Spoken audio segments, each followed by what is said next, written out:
Amigas y amigos, ¿cómo han estado? Les saluda con mucho cariño, afecto y respeto Victoriano Sánchez Carvajal. Soy abogado. Desde Acapulco, Guerrero, México. Sean bienvenidos a una presentación más de su programa, Visor Social Ciudadano MX. Un programa donde usted encontrará noticias del momento en materia legal, así como aspectos importantísimos en diversas materias legales que sin duda alguna darán orientación a su vida en un momento de necesidad. El día de hoy estamos de fiesta en México porque hemos celebrado esa fiesta cívica que sucedió históricamente el pasado 1 de julio, cuando de manera pacífica, ejemplar ante la comunidad internacional, todos y cada uno de los ciudadanos, en una gran mayoría, salieron a las urnas, salieron a votar, a dar muestra de qué es lo que sienten, de a quién dan su voto, para quién es su voluntad, lo cual conlleva sin duda una gran responsabilidad a aquellos que han sido designados ya, ahora sí que presuntos ganadores, en las diversas candidaturas de elección popular. Digo presuntos porque hasta en tanto contengan ya su constancia de haber ganado, expedida por el INE, pues serán ya sin duda ganadores legalmente, ¿verdad? El día de hoy, amigas y amigos, tenemos cosas muy importantes en su programa. Vamos a contar con las noticias legales a cargo de la licenciada Eli Castrejón Zárate, quien nos va a referir diversos criterios que ha emitido la Suprema Corte de Justicia de la Nación recientemente. Así también, en la sección de turismo, vamos a contar con la entrevista por parte del periodista Rolando Aguilar al buen amigo el doctor Ricardo Guillén Memije. También vamos a tener una sección fundamental para todo ciudadano en materia legal, que es conocer más sobre los seguros cuando usted los contrata. ¿Sabía usted que cuando contrata un seguro, si usted no pone atención a las letritas, a la mera hora en que necesita el pago, si no se pone abusado no le pagan? Debe de poner más atención en lo que firma siempre. Vamos a contar en ello con la presencia del licenciado Ulises Pinto Romero en una cápsula legal de seguros. Vamos a tener también, amigas y amigos, un panel de análisis político, donde vamos a encontrar diversas perspectivas respecto del pasado proceso electoral. En este panel va a participar el licenciado Aurelio Clemente, el periodista Juan Manuel Millán y el periodista Rolando Aguilar. No se vaya, quédese con nosotros, amigas y amigos. El día de hoy mandamos también una felicitación a todos los ciudadanos del vecino país del norte de los Estados Unidos de Norteamérica que están festejando el Día de la Independencia, el 4 de julio. Veíamos ya a través de redes sociales cómo una dama subía a través de la Estatua de la Libertad en protesta por diversas cuestiones. Vaya, desde aquí reciban un abrazo afectuoso. Empezamos, quédese con nosotros, nos vamos a las noticias legales con la licenciada Eli Castrejón Zárate.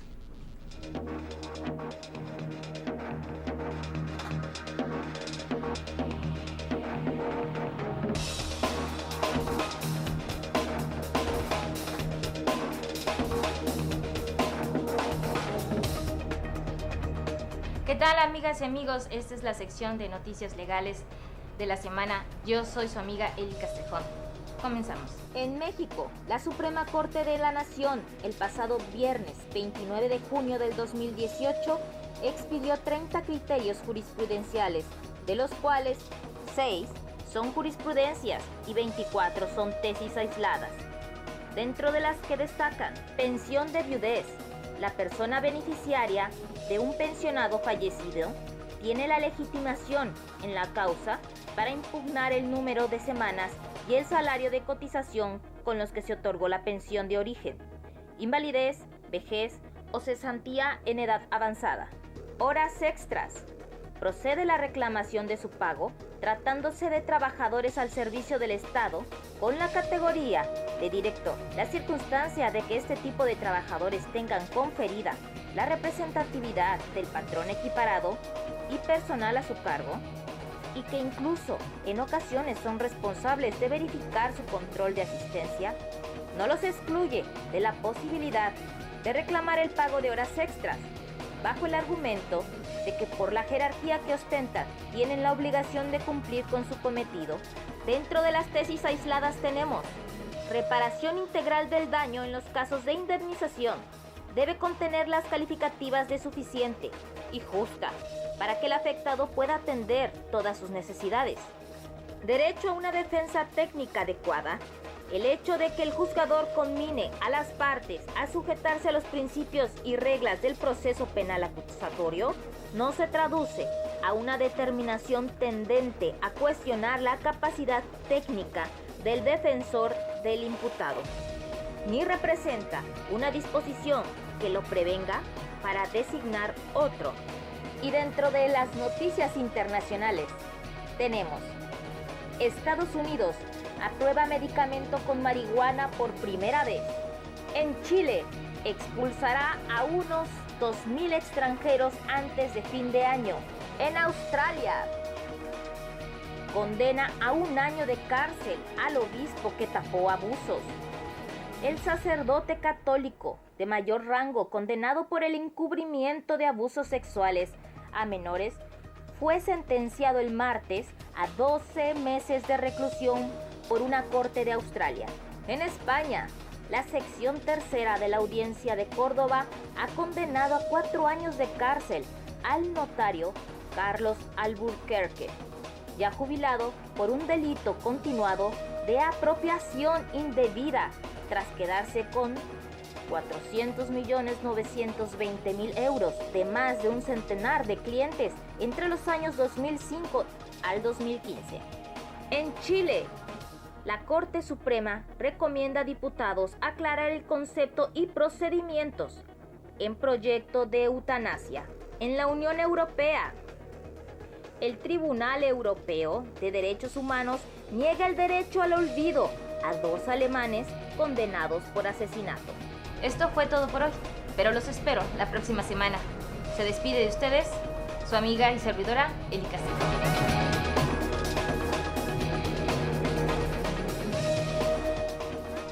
Amigas y amigos, ya regresamos a su programa Visor Social Ciudadano MX. Y en efecto, en las noticias no podemos dejar pasar desapercibido un seguimiento a una noticia que venimos comentando desde el programa pasado, relativo a la creación de la Comisión de la Verdad que dictó un tribunal de Tamaulipas, un tribunal colegiado de Tamaulipas. Pues mire usted que ya tenemos que la Procuraduría General de la República y la Comisión Nacional de los Derechos Humanos han interpuesto un incidente de imposibilidad de cumplimiento para la creación de la Comisión de la Verdad. Mire usted, decíamos la ocasión pasada que a nuestro juicio resulta a todas luces inconstitucional, porque en efecto, en el nuevo sistema de justicia penal oral acusatorio, pues bueno, las partes en el proceso están facultadas para investigar, pero en el viejo sistema, considerando que la averiguación previa, porque era averiguación previa, no carpeta de investigación, que la investigación se inició como averiguación previa, a quien corresponde la facultad de investigar conforme al artículo 21 constitucional es al Ministerio Público. Luego entonces aquí tenemos que ya 2 instancias institucionales, la Comisión Nacional de Derechos Humanos y la PGR, han promovido un incidente de imposibilidad de cumplimiento de esa resolución. Estaremos muy al pendiente de qué se dicta, porque es un tema que está ante los ojos de la comunidad internacional y que tiene una relevancia fundamental en materia de derechos humanos, no solamente para Guerrero, desde donde transmitimos, sino para todo México, pues no solamente a México, como lo hemos dicho, para todos los países del mundo, toda vez que este trágico acontecimiento, pues bueno, conlleva la necesidad de que realmente se investiguen hasta fondo las cosas, ¿no? Amigas y amigos, seguimos con nuestro programa. Mire usted, para cualquier duda que tenga, cualquier participación, puede enviarnos sus comentarios a través de Facebook, en Visor Social Ciudadano MX, o bien un WhatsApp al teléfono que aparece en su pantalla. Vamos a continuar con la sección de turismo, con el periodista Rolando Aguilar, quien el día de hoy entrevista al doctor Ricardo Guillén Memije. Les invitamos, quédese con nosotros.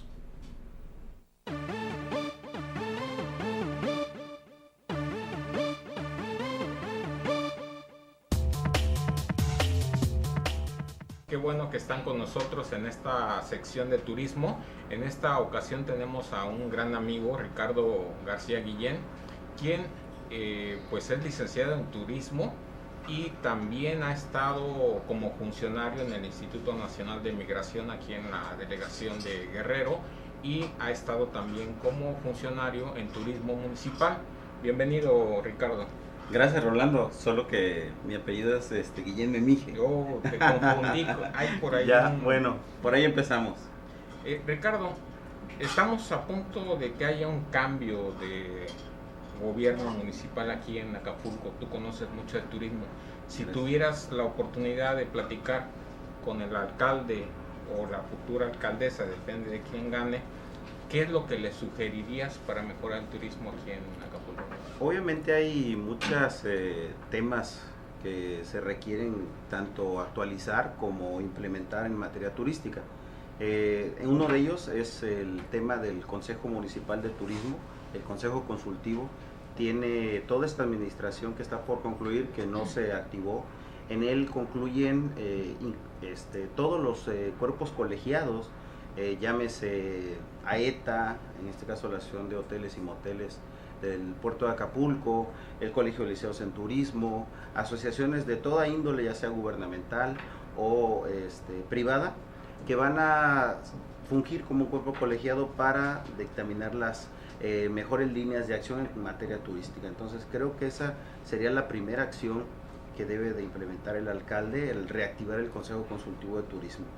Otra de las cuestiones es obviamente delimitar algunas funciones que tiene la actual Secretaría de Turismo, puesto que en algunos casos, en algunas funciones, se contrapone ya con las funciones que tiene tanto lo que es ProTour como lo que es la Secretaría de Fomento Turístico del Gobierno del Estado. Entonces, obviamente ahí, para no duplicar funciones, para no malgastar, digamos, ese recurso, habría que ahora delimitar otras funciones o quitarle las que ya tiene.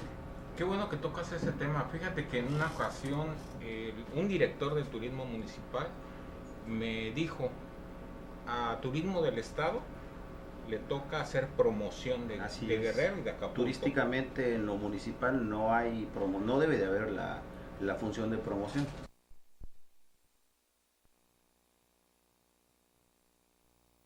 Sí, a nosotros nada más nos toca tener la casa limpia. ¿Tú crees que está bien eso? Obviamente, por eso te decía que hay que coordinar y delimitar las nuevas funciones, puesto que el primer interesado en que los turistas lleguen al puerto debe de ser el municipio.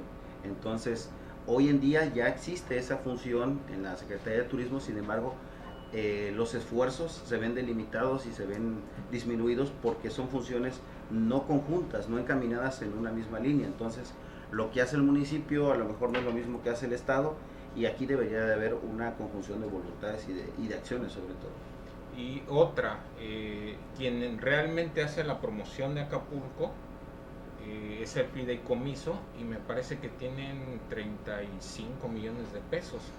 A mí me llama mucho la atención que, por ejemplo, Zacatecas hace algunos años en un tianguis habló de un nuevo festival para una ciudad de Zacatecas y le metieron casi 40 millones de pesos de promoción para un festival. Y aquí en Acapulco, que es quien le da de comer a muchos municipios, tenemos esa cantidad para todo el año. Precisamente es por ello que la primera acción que considero que se debe de hacer es reactivar el Consejo Consultivo Municipal de Turismo, porque así los esfuerzos, las voluntades y las acciones estarían en una sola línea, decididas por todos en su conjunto, y no cada quien que haga lo que considere pertinente, y entonces las fuerzas se diluyen y los recursos también. Y en un momento dado la federación sí está apoyando realmente a turismo, en cuanto a promoción me refiero. Bueno, cabe mencionar que el próximo año, de acuerdo a la nueva modalidad del tianguis turístico, que es itinerante, vamos a tener el tianguis turístico aquí en Acapulco. Entonces, recientemente se llevó a cabo en Mazatlán y hubo una inversión, como tú bien lo mencionas, muy fuerte, sobre todo en infraestructura, en actualización de la infraestructura y de la imagen urbana turística. Entonces yo creo que esa sería una buena oportunidad reactivar, por ejemplo, o hacer que el Centro Internacional de Acapulco o Centro de Convenciones de Acapulco pues pueda tener otra funcionalidad ya más enfocada a la parte turística. Entonces ahí aprovechar esto que viene, el Tianguis Turístico 2019, para inyectar el recurso necesario. Fíjate que cuando estuvo Ángel Aguirre Rivero como gobernador, consiguió que la Secretaría de Turismo Federal trajera, por ejemplo, al famoso Zorro, al actor español. También vino Alain Delon, Antonio Banderas vino, pero fue patrocinado por la Secretaría de Turismo. ¿Tú crees que ese tipo de eventos nos sirvan? Mira, desafortunadamente el presupuesto de la Secretaría de Fomento Turístico del Estado en su mayoría se tiene como una caja de reserva, por una parte para ese tipo de eventos, pero por otra parte para otro tipo de actividades que a veces se piensa que van a repercutir en el área turística, pero el costo-beneficio no es suficiente. A veces es mayor la inversión y el retorno de la inversión es mínima.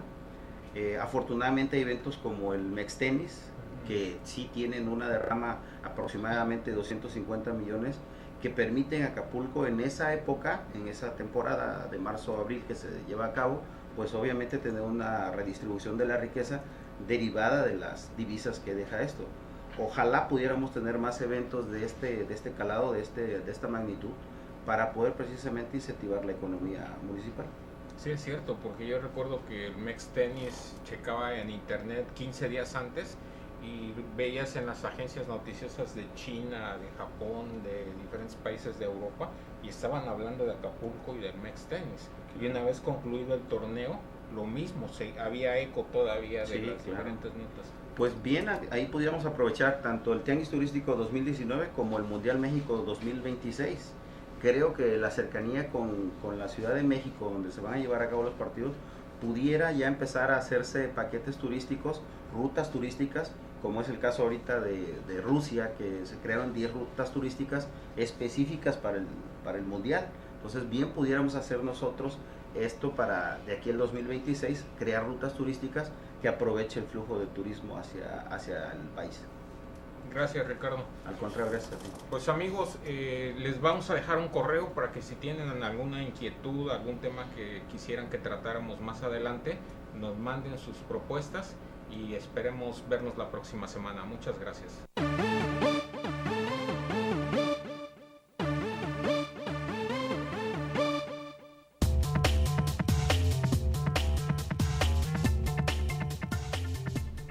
Ya los escuchó usted. Si tienen comentarios, mándenos sus propuestas, escríbanos sus comentarios y bueno, estaremos muy atentos a responderlos. Vamos a dar continuidad a nuestro programa.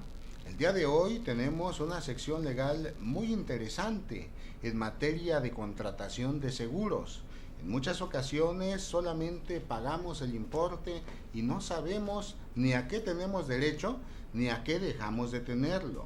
Les invitamos a ver la sección legal en materia de seguros con el licenciado Ulises Pinto Romero.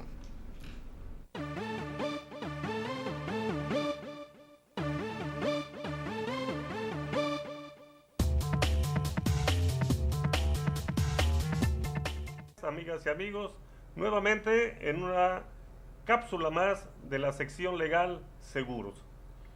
Ya anteriormente les había platicado la manera en que nosotros nos acercamos a la aseguradora para realizar un contrato de seguro que tenga por objeto el garantizar nuestros bienes, nuestra vida o nuestras enfermedades. Yo les voy a platicar qué debemos hacer cuando lo pactado en el seguro, que es la vida, el bien patrimonial, la enfermedad o de cualquier otro tipo, ¿qué debe hacer el asegurado ante esta eventualidad o fatal desenlace?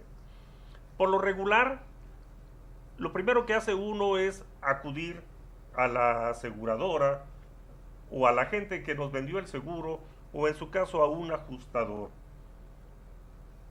Creo que esa es una situación equivocada por parte del asegurado o el beneficiario, ya que acude a la persona que tiene por objeto decidir si ha o no de pagarle y que ha de aprovechar en primera instancia todas y cada una de las circunstancias que en contra del asegurado se encuentren.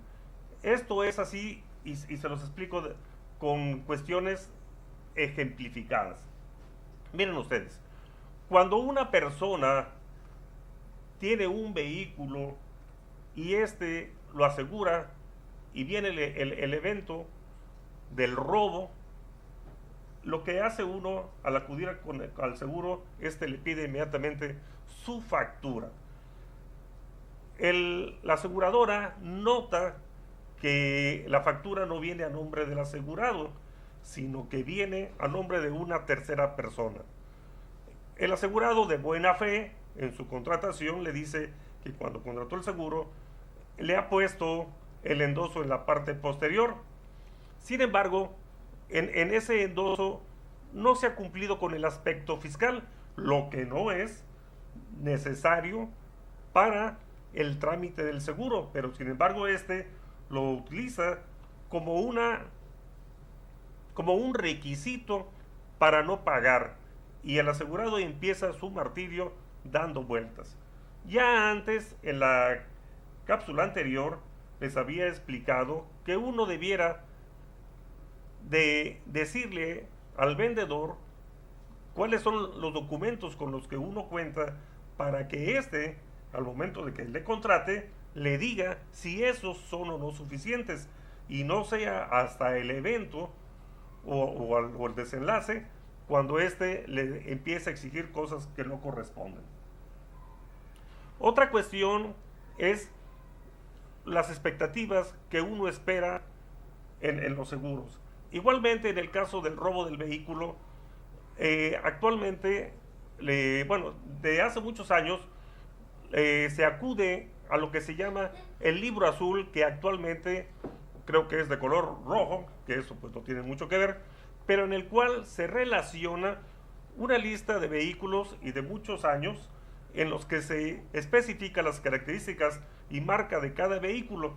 Sin embargo, en la realidad, las características de los vehículos difieren bastante de los comprados a los que aparecen en el famoso libro, de tal suerte que esa situación de que un vehículo que nosotros tenemos valuado según factura en X número de pesos, si no aparece en el listado del famoso libro azul, nos han de pagar con el que más se le parezca, esto es, con uno de menor precio, y nuestra expectativa de recuperar nuestro precio de vehículo se ve mermado en forma considerable, sin que la autoridad pueda tener la oportunidad de elegir en favor del asegurado, ya que parece ser que ese librito se ha vuelto como una ley no escrita de la que han hecho una situación obligatoria.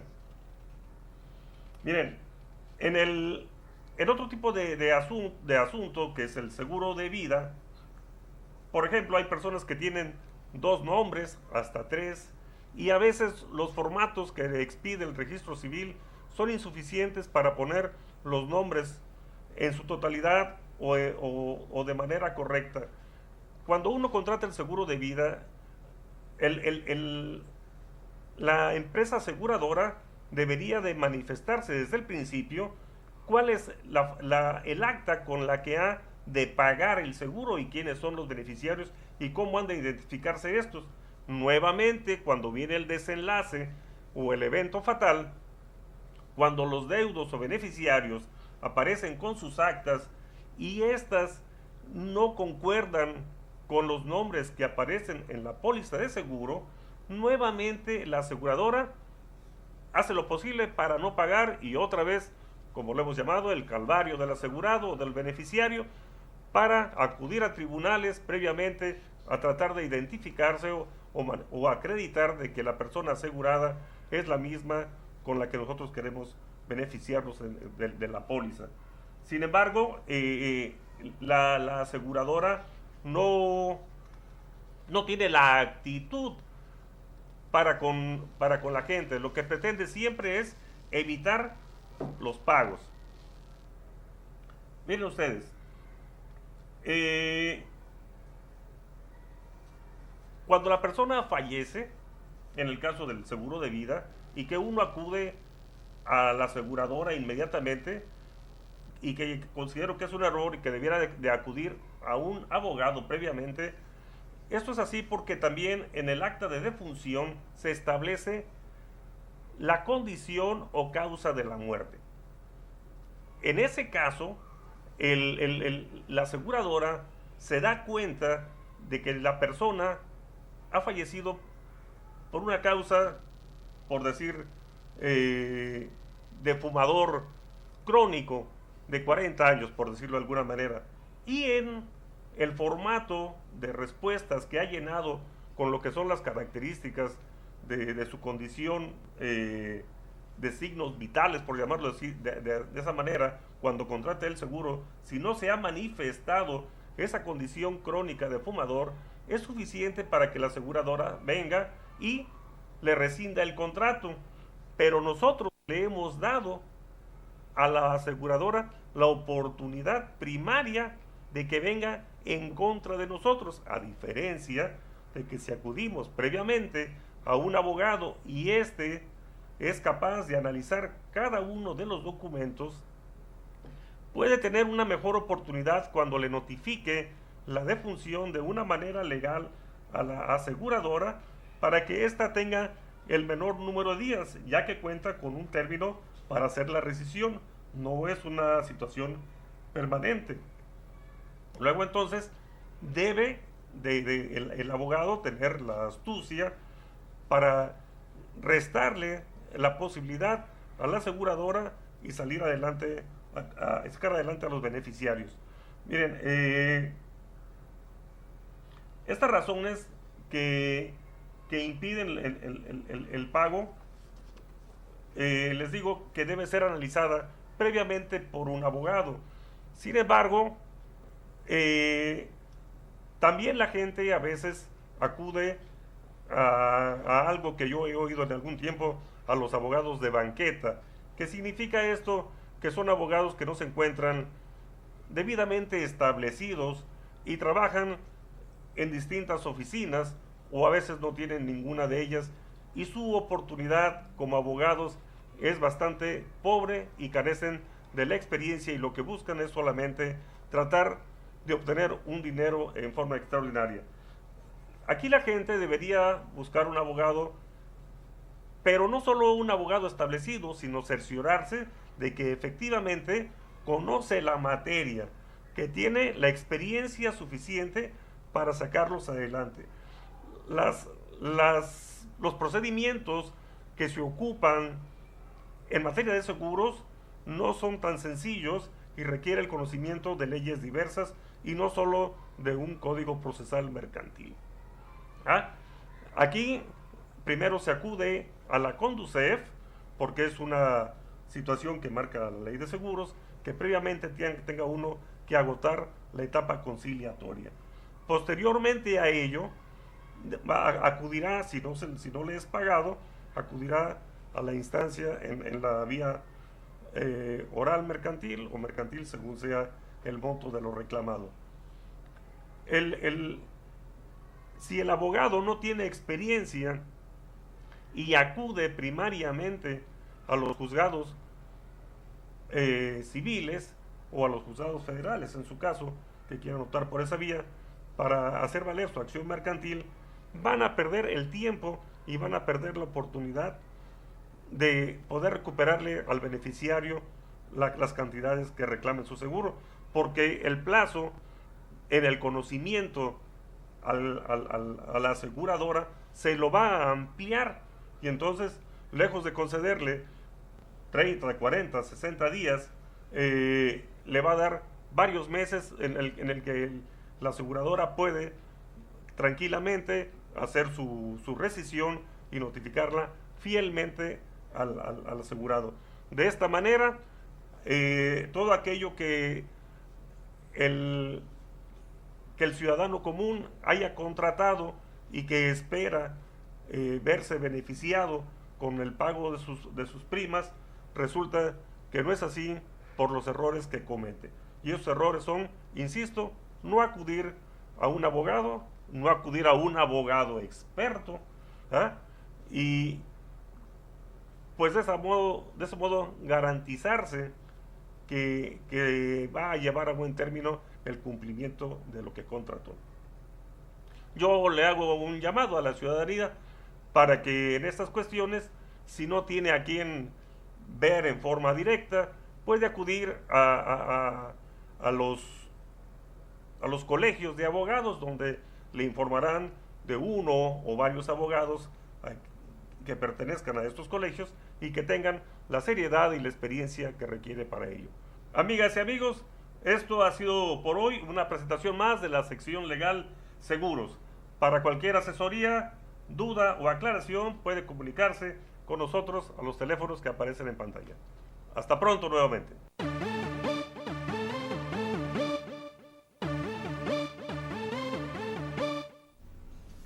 Ya regresamos, amigas y amigos. Usted lo ha escuchado, cómo es necesario conocer los más mínimos detalles cuando se contrata a una empresa de seguros. Si tiene dudas, pues bueno, estamos para servirle. Llámenos, mándenos su mensaje, su WhatsApp. Vamos a dar continuidad a nuestro programa, pero antes de regresar con este tema muy interesante, este panel de análisis sobre el resultado de las elecciones en México, nos vamos a unos comerciales.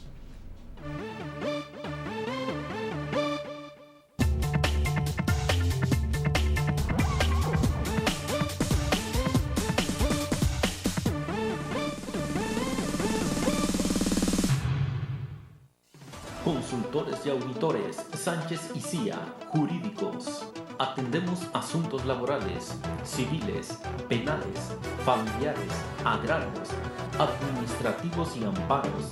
La mejor asesoría con los mejores.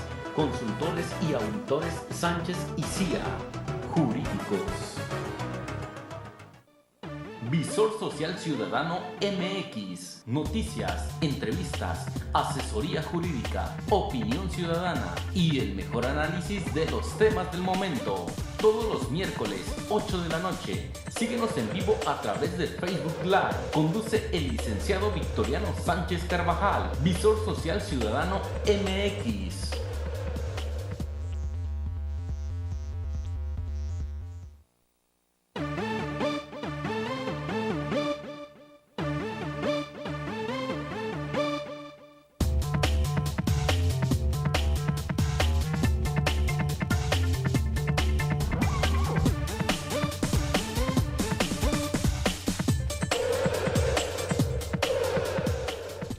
Regresamos, amigas y amigos. Me da mucho gusto saludar a nuestro amigo Rolando Aguilar. ¿Cómo has estado? Bienvenido. Gracias, a nuestro amigo Aurelio Clemente, gracias, abogado, nuestro amigo Juan Manuel Millán, periodista. Y bueno, vimos el pasado 1 de julio algo que quizás sorprendió a muchos, algo que anhelaban otros muchos tantos. Lo cierto es que fue la muestra de la voluntad del pueblo de México, donde finalmente, de acuerdo a los conteos que se hicieron, pues bueno, ganó Andrés Manuel López Obrador. Y lo que más nos sorprendió es de que días antes el Instituto Nacional Electoral hasta había hecho conferencias donde decía que iban a tardar un poquitito más a lo que con anteriores procesos electorales se daba el resultado. Pero mire usted la sorpresota, cuando a las 7:30 en punto salía uno de los candidatos, el candidato del PRI, a reconocer que las preferencias estaban a favor de Andrés Manuel López Obrador. Y sobre esto vamos a hablar el día de hoy, y para ello qué mejor que escuchar la voz ciudadana, la voz de los expertos, de los periodistas, del abogado, que están en constante relación con la sociedad. Amigo Rolando, ¿cómo viste este proceso electoral? ¿Cuál es tu opinión? Pues yo creo que fue un proceso que nos sorprendió a todos, incluyendo a la gente de Morena. Si bien es cierto, ellos decían que iban arriba de las encuestas, pues yo creo que ni el propio Andrés Manuel se esperaba esta votación que hubo.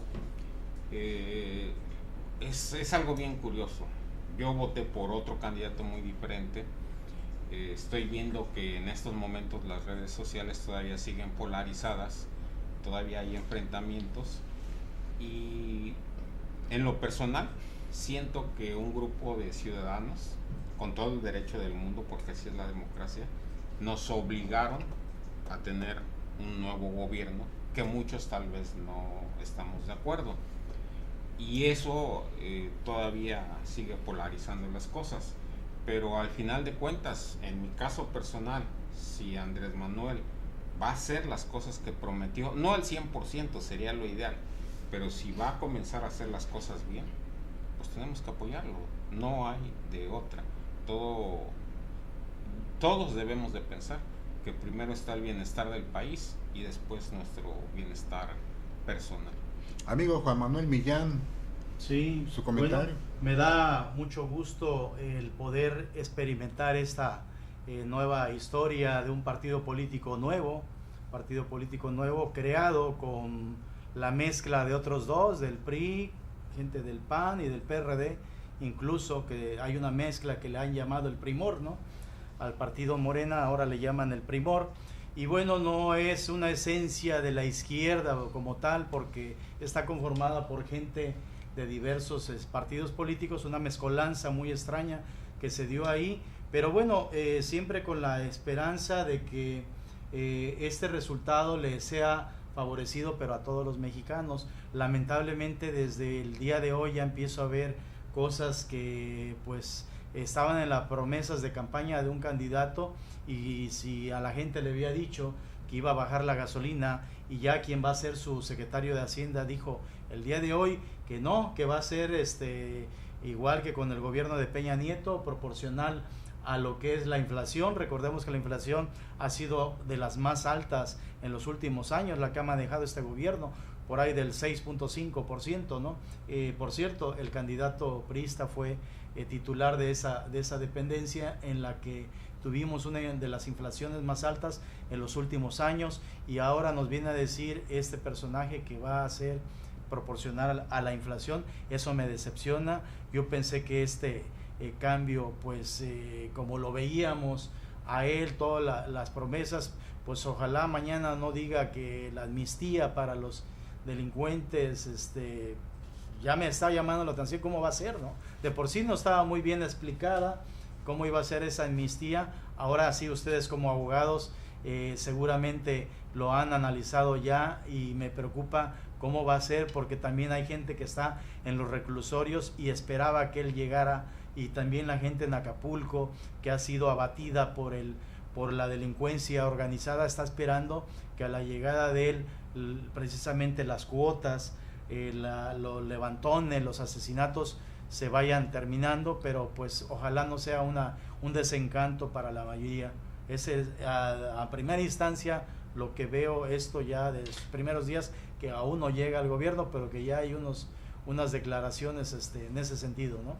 Sí, digo, estamos totalmente de acuerdo en el sentido de que si el gobierno electo, si el presidente electo pierde de vista que muchos de sus votos, de los votos que le dieron los ciudadanos mexicanos, fue por el hartazgo que existe en la opresión sobre el pueblo con el incremento constante de la gasolina, lo cual no queda en el simple uso de los vehículos, sino que viene en cascada el incremento de los precios de la canasta básica, pues luego entonces también va a empezar a encontrar una verdadera oposición de las mismas masas que votaron ciegamente por un partido, ¿no? En razón de que su líder, el liderazgo de Andrés Manuel López Obrador, pues bueno, era notorio por muchas causas, ¿no? ¿Su opinión, abogado?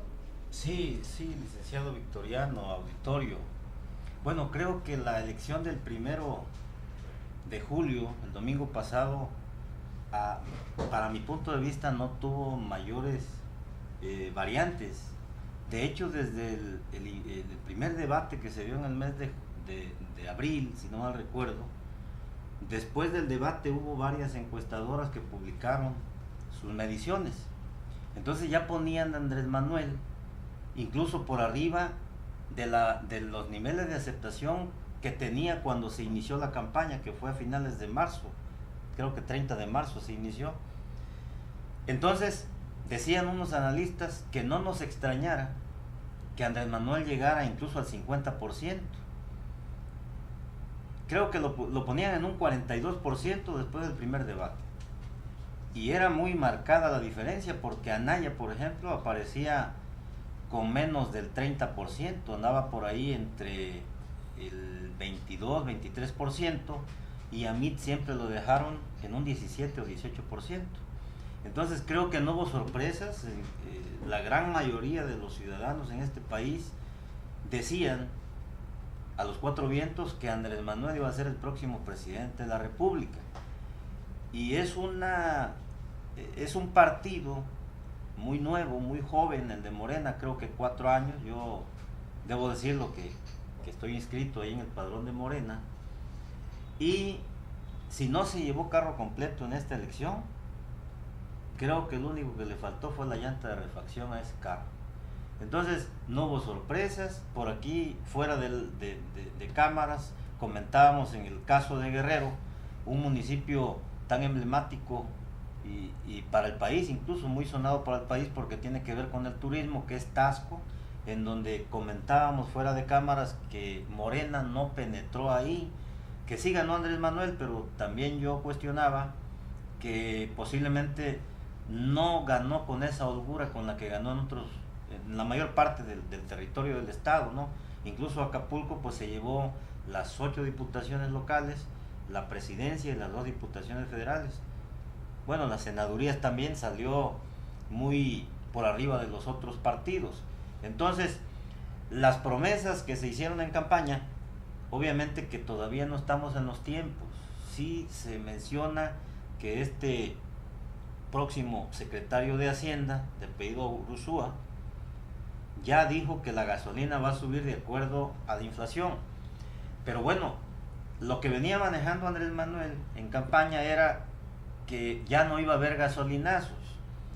Los gasolinazos que nosotros conocemos es que mes con mes venían desde el periodo de Calderón, cada mes venía subiendo la gasolina.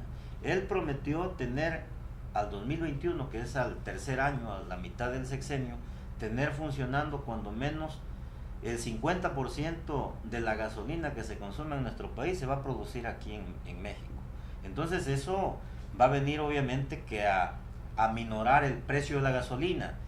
Creo que es normal que se mantenga el precio, que no espere la ciudadanía que va a bajar la gasolina. No va a bajar porque hay un impuesto que es el de sobre producción y servicios, el IEPS, que es el impuesto sobre la gasolina, que está impuesto a la gasolina. Entonces, mientras ese impuesto permanezca, perdure, para gravar las gasolinas no van a bajar, Pero perdón, no perdamos de vista, licenciado, que el Congreso y el Senado es en su mayoría, con los partidos de coalición de Andrés Manuel López Obrador.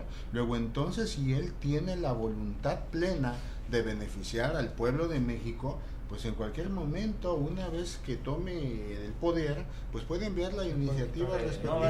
No va a ser efecto, lo entendemos. Sin embargo, si hay la voluntad política, esas palabras mágicas, voluntad política, el político las expresa.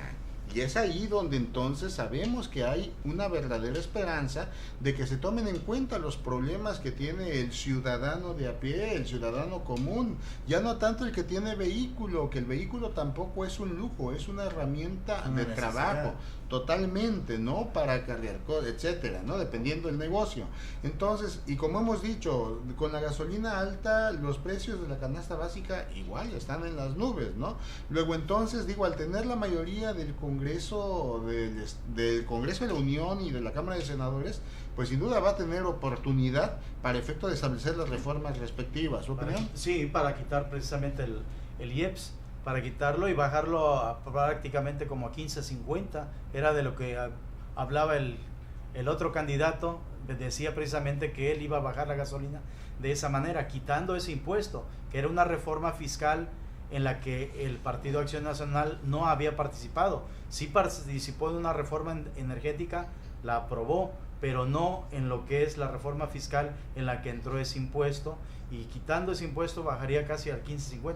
Eso lo puede hacer Andrés Manuel, ya estando en el poder. ¿Por qué? Porque va a ser mayoría en los dos congresos, ¿no? El Senado y el Congreso lo puede hacer, pero por ejemplo ahorita, ¿qué nos puede garantizar cuál va a ser la inflación? Ahorita la tenemos 6.5, cuando no tenemos un tratado comercial, tratado de libre comercio firmado con Canadá, con Estados Unidos, no hay nada comprometido.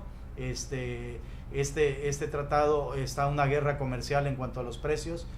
Obviamente se van a disparar y se están disparando los precios de consumo. Entonces, en esa inflación alta es seguro que la gasolina va a seguir subiendo. Entonces ahí ya se incumplió una promesa de campaña.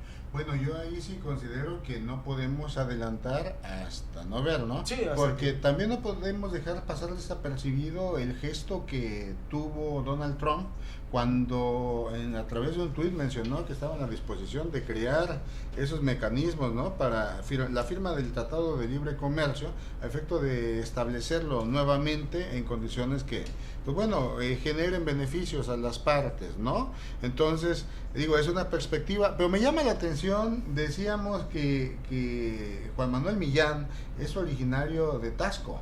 O tiene raíces en Taxco del Alarcón. ¿A qué atribuyes el hecho de que Morena no haya entrado como aplanadora en Taxco, en tanto que en otros municipios grandes y chicos se vio tal cual? A que es un partido nuevo, a que no lanzaron un candidato conocido, con arraigo.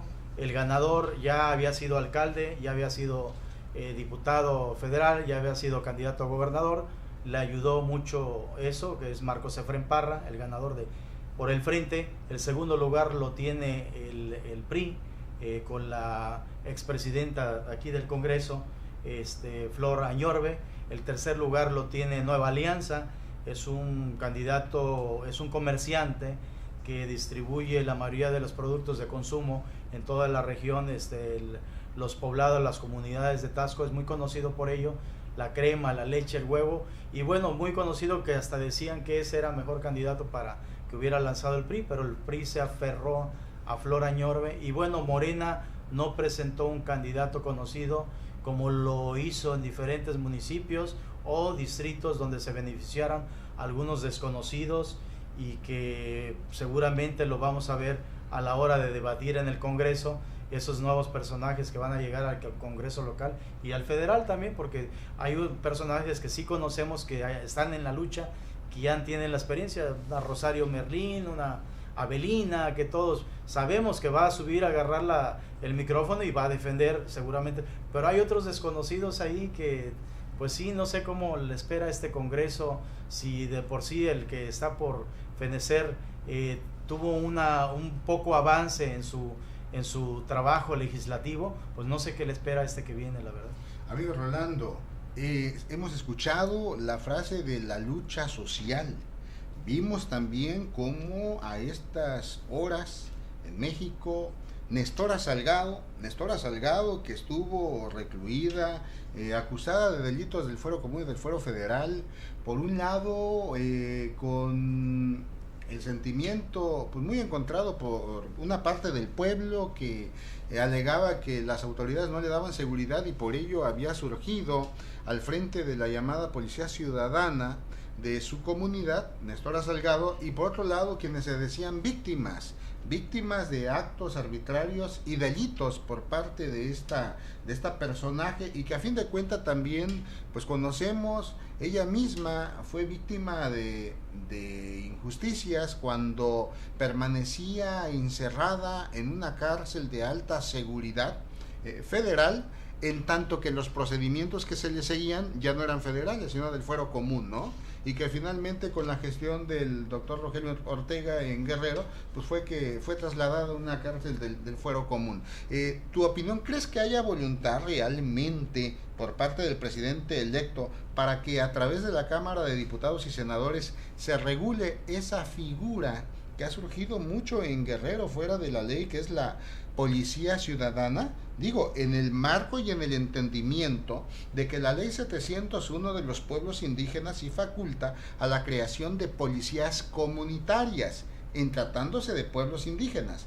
Pero en pueblos como de donde es originaria Nestora, pues no son pueblos indígenas, ¿no? En pueblos de la Sierra de Guerrero que han surgido policías ciudadanas, no son pueblos indígenas, son grupos armados que se encuentran fuera de la ley.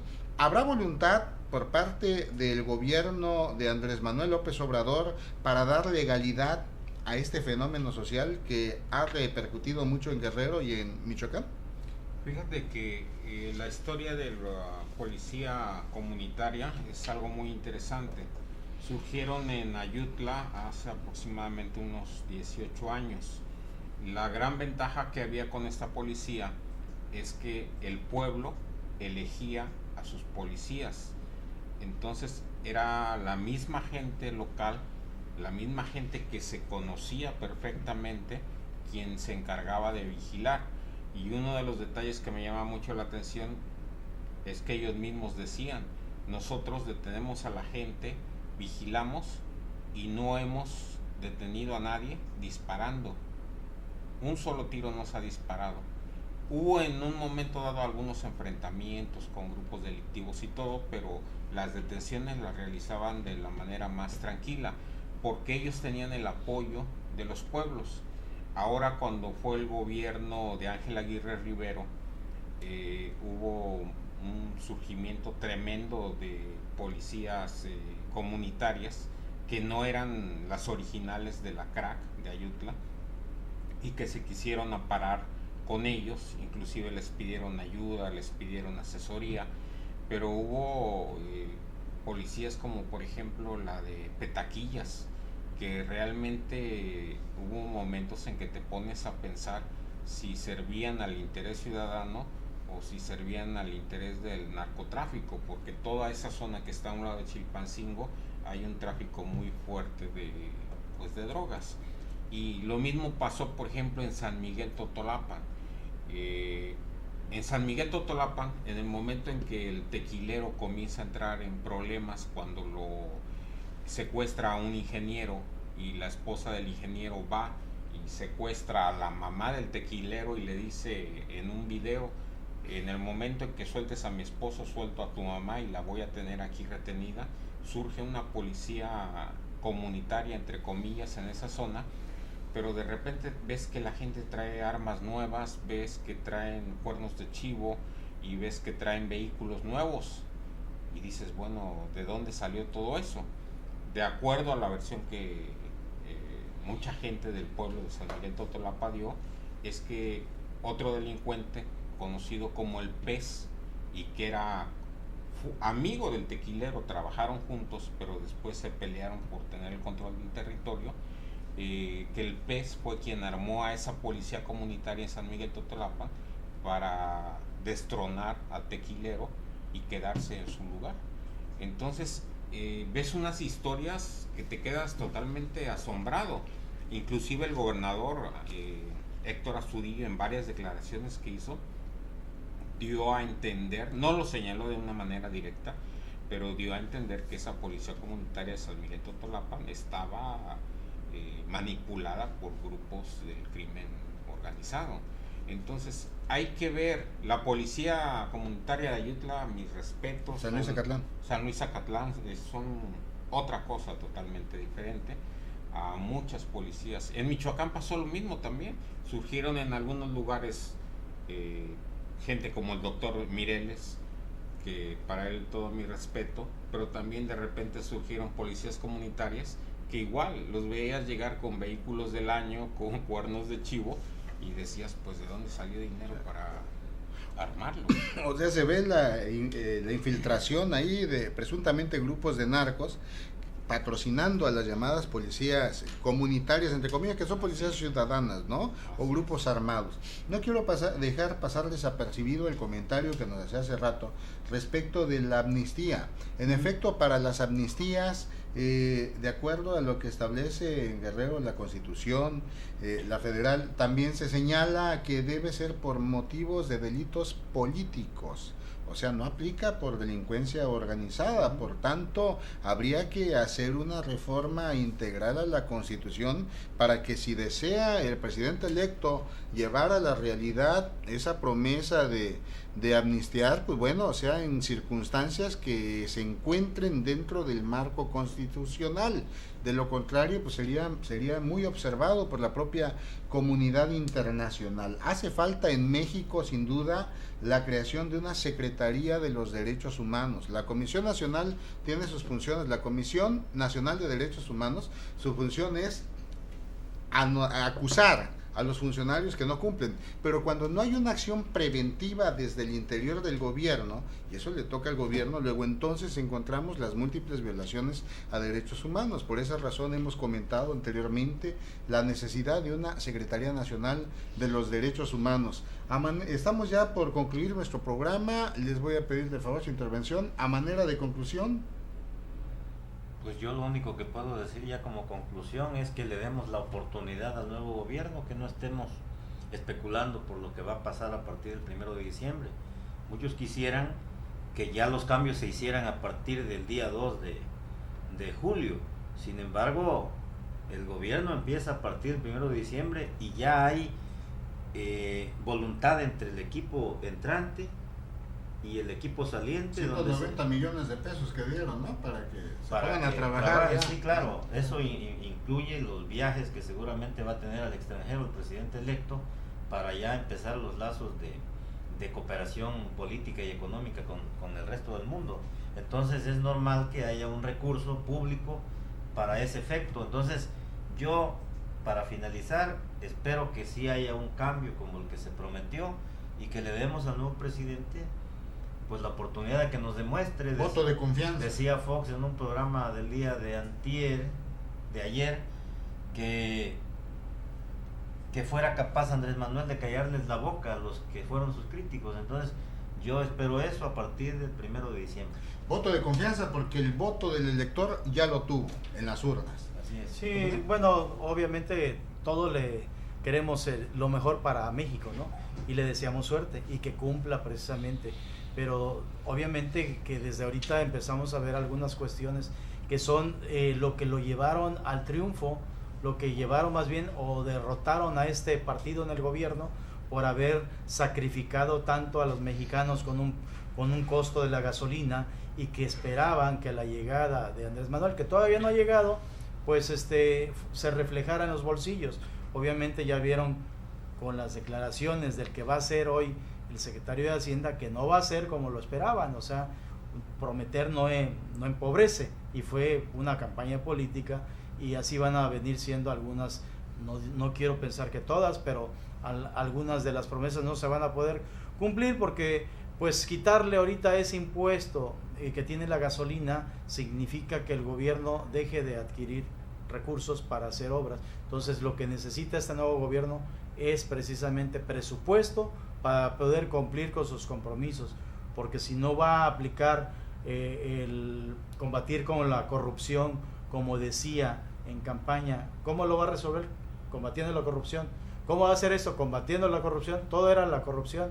Entonces tiene que buscarle de dónde atraerse recursos. En efecto, damos un saludo cordial a nuestro amigo Benito Juárez, les manda saludos en sus comentarios a través de Facebook, y comenta: ¿y qué tal si sí baja la gasolina? ¿Qué pasará? Pues todos estaremos felices y contentos, la verdad. Yo en lo personal maravillado y muy contento, en verdad. Nos manda también su comentario Juan Nogueda, dice: felicidades por su programa, mi amigo abogado. Saludos, un saludo a nuestro amigo Juan Nogueda.